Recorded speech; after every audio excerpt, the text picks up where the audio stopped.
Thank you very much for coming, everyone. If you had told us 8 years ago that 9 in 10 young people would believe they could never own a home, that 35-year-olds would be living in their parents' basements, that rent would have gone from, on average, $950 to $2,200, that the average mortgage payment would have gone from $1,400 to $3,200 in just 8 years, that young people would be living in homeless shelters while they go to university. If you had said that we'd have people, 1.5 million people going to food banks, 1 in 5 skipping meals altogether, some people going to the president of a Mississauga food bank and asking for help with medical assistance and dying, not because they're sick, but because life has become so miserable. If you had said that 30,000 people would die of drug overdoses and that the federal government's solution to that would be to decriminalize cocaine, heroin, and other deadly drugs, no one would have believed you. It would have been thought ridiculous to suggest any of those things could ever happen in Canada. Yet 8 years later, after 8 years of Justin Trudeau, everything feels broken. And people feel broken. That's why many are suffering from depression and they're losing hope. Our job is to turn their hurt back into hope, to give them faith that their lives can be better tomorrow than they are today, to treat mental health problems rather than ending people's lives.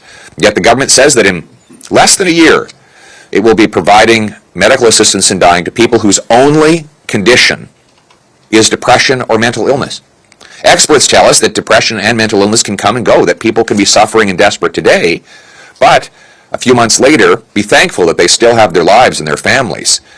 Our role should be to give them that hope, to help them get through the valley and back to the mountaintop. And that is why I'm pleased to support the private member's bill of Member of Parliament Ed Fast that would ensure that medical assistance and dying is not the solution to people suffering with their mental health. We also have here the senator from Saskatchewan, Senator Batters, who's devoted much of her senatorial work to giving hope to people who suffer from depression and to preventing suicide. She's continuing that work by supporting this bill. And so Conservatives will go forward to turn hurt into hope, to give people back control of their lives, to support their mental health, and to overcome addiction so that they can live good, happy, decent lives, as should be the Canadian promise. Thank you very much, and I now turn the floor over to Ed Fast to discuss his bill. Thank you. Well, good morning, everyone, and thank you for attending this presser. It is my contention that the government has moved too far and too fast in implementing its MAID legislation. My bill C-314, which is the Mental Health Protection Act, will reverse and revoke the inclusion of the mentally ill under Canada's MAID regime. Now, just to be very clear, my bill does not in any way reverse the rest of Canada's MAID regime.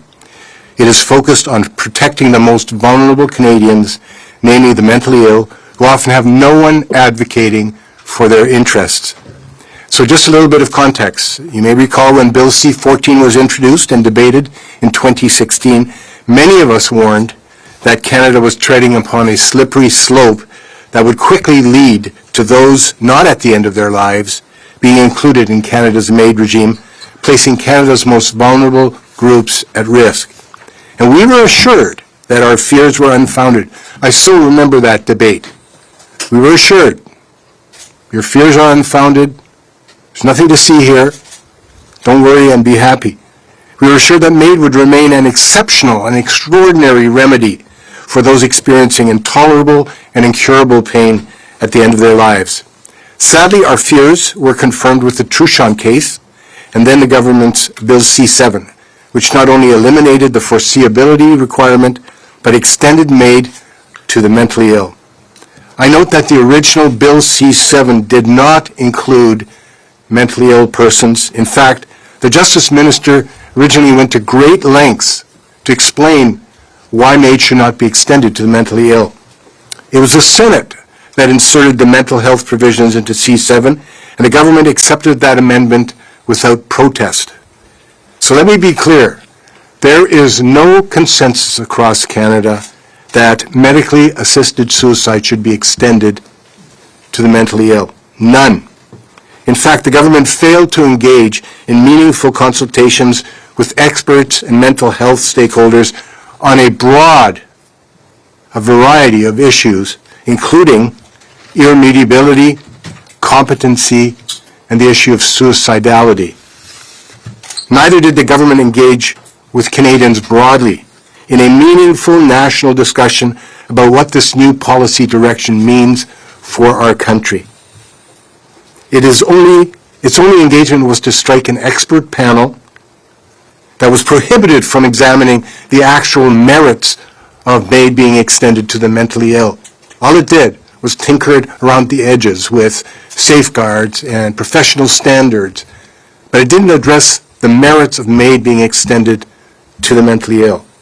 My bill will simply return the state of our law to what it would have been had the unelected Senate and compliant government not intervened. So those suffering from mental disorders, including depression, as the leader has mentioned, deserve the mental health and social supports and counseling they need to find some joy and some meaning in life.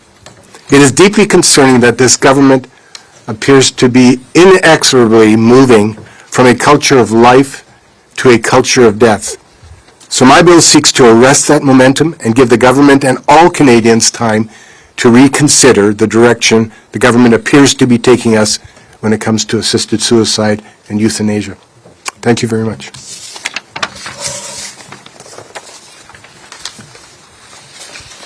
Good morning. Since 2016, I have been fighting the expansion of assisted suicide to mental illness. As Canadians learn more about the government's plan to do this, they are genuinely shocked and rightfully appalled. My connection to this issue is a personal one. My husband was former MP Dave Batters. Actually, Dave and our leader Pierre Poilievre were first elected together in 2004 and served together until 2008. Dave struggled with severe anxiety and depression and died by suicide in 2009, days shy of his 40th birthday. I witnessed firsthand that for someone who is mentally ill, there can be a tunnel vision that makes that person want to end his or her life, even when there are obvious viable options. I still wonder if there might have been another way out for Dave, another counselor, another medical treatment, another conversation that might have made the difference. Because of the finality of his choice, I will never know.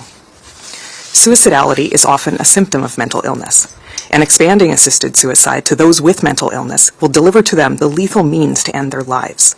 Some Canadians will die before they can access treatment that could relieve their suffering and give them years to live. Even one life lost unnecessarily is too many. Take it from someone who knows. Mental illness is not irremediable. There is always hope for someone to regain their health. That is why assisted suicide should not be extended for mental illness, and it's why my caucus colleague Ed Fast's bill is important. As a compassionate society, we must give those enduring psychological suffering help and hope, not an easier way to die. I have seen the major gaps in our mental health care system, but the answer is not to provide death as a certain and final option. The preservation of hope for people with mental illness is absolutely paramount. They need support, treatment, and our promise that we will never give up on them, even when they can see no other option but to give up on themselves. Thank you.